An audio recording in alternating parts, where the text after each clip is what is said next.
우리 시간 하나님의 말씀을 짧은 시간 나누려고 합니다. 이 시간 복음이 필요하시고 하나님의 은혜 필요하신 분 계시다면 잠깐 오셔서 하나님 말씀 듣고 가는 시간 되었으면 좋겠습니다. 이 시간 고난은 나를 구원하시려고 라는 제목으로 창세기 45장 5절의 말씀을 하나님 말씀 나누겠습니다.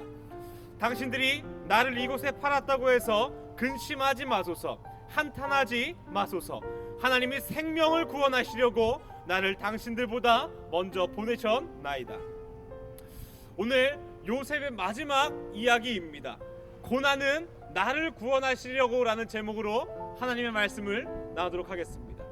아마 우리가 평범하게 살아간다면 직업이 없는 사람은 없을 것입니다.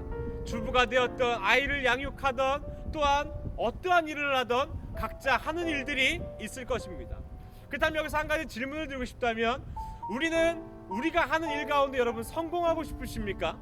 사람은 누구나 자기가 맡은 일을 성공적으로 마무리하고 싶습니다.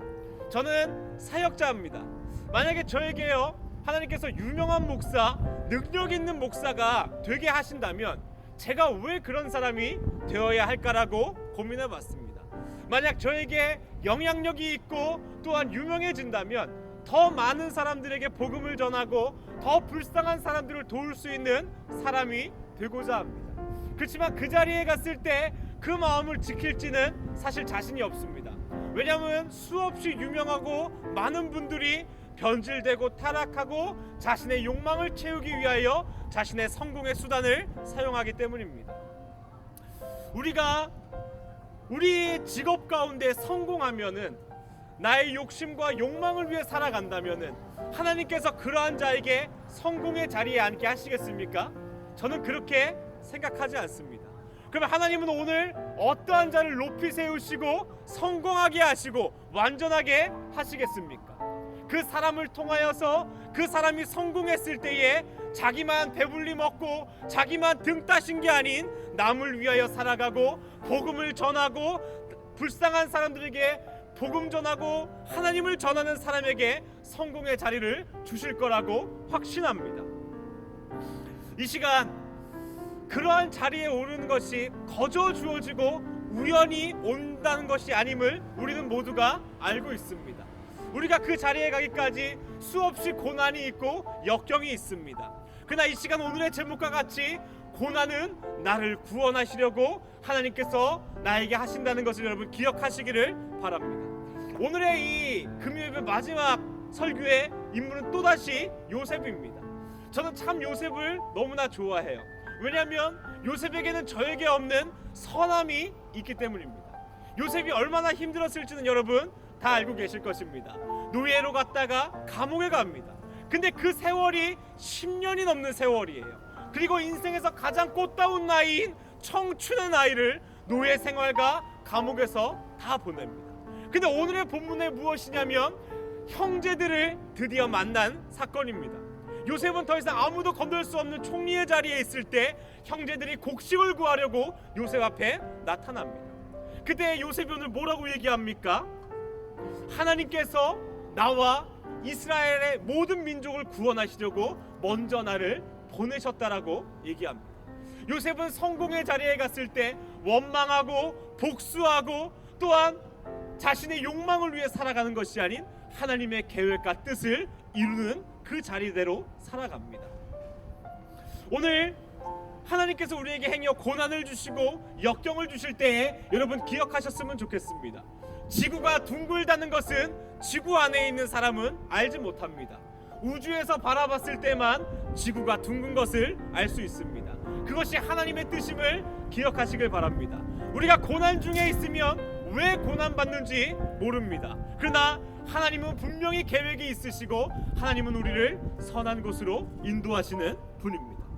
제가 오늘의 이 요셉의 마지막 이 정리를 하면서 요셉에게 굉장히 놀란 것이 있다면요, 여러분 요셉은요 왜 총리의 자리에 갔을 때 형제들과 아버지를 찾지 않았을까요?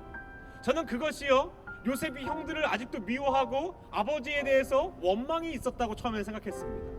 왜냐하면 총리의 자리에 갔을 때 아버지가 보고 싶다면 아버지를 찾을 수 있고 형제들을 찾을 수 있는데 찾지 않았기 때문이었어요.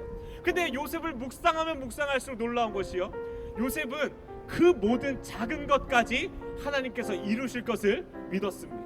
나를 이곳에 보내신 것은 나를 혼자 성공하게 하려고 하시는 것이 아닌 분명히 하나님의 때와 하나님의 원하시는 것이 있다라는 것을 믿었을 것입니다. 그러니 요셉 앞에 그 형제, 그 부모님이 보고 싶더라도 요셉은 기다립니다.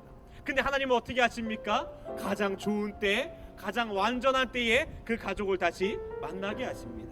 우리가 요셉과 같이 하나님께서 높이 세우신다면 복수하고 또한 나를 위해 살아가는 것이 아닌 하나님을 위하여 살아가기를 원합니다. 또한 요셉을 보면서 놀랍고 감동되는 것은 수많은 성경에 나오는 사람들이 변질되고 타락되지만 요셉은 끝까지 하나님을 바라본다는 것입니다. 여러분, 성경에서 일부 일처를 한 사람이 거의 요셉밖에 없습니다. 다 자신의 욕망을 위해 살아요. 성공하면 자신의 계획대로 살아갑니다. 그러나 요셉만큼은 한 여자와 자신의 두 아들을 위하여 살아갑니다. 그는 철저하게 노예 생활부터 감옥까지 하나님의 섭리를 믿었고 하나님의 계획을 믿었습니다. 그리고 요셉은 죽어서까지 자신의 그 시체를 고향 땅으로 보내달라고 합니다. 처음부터 끝까지 요셉은 타락하지 않은 채 하나님 안에 살았습니다. 우리가 그러한 사람 되었으면 좋겠습니다. 오늘 누가 하나님께서 요셉과 같은 자리에 앉히시겠습니까? 나만 구원받고 나만 행복한 것이 아닌 하나님께서 나에게 은혜 주셨을 때에 그 은혜를 흘리는 자에게 하나님은 영광의 자리에 초대하실 줄을 믿습니다. 우리가 진짜 그러한 그리스도인 되기를 원합니다. 세상의 사람들이 뭐라고 얘기하냐면 세상 사람들보다 교회 다니는 사람들이 더 악질이라고 얘기할 때가 너무 많습니다. 우리가 그 모습들을 회개하면서 예수님 닮아가는 우리가 되기를 원합니다. 요셉과 같이 끝까지 우리가 하나님 보시기에 아름답게 살아가는 우리가 되기를 간절히 원합니다. 우리 시간 한번 같이 기도하시고 오늘의 예배를 마치도록 하겠습니다. 여러분,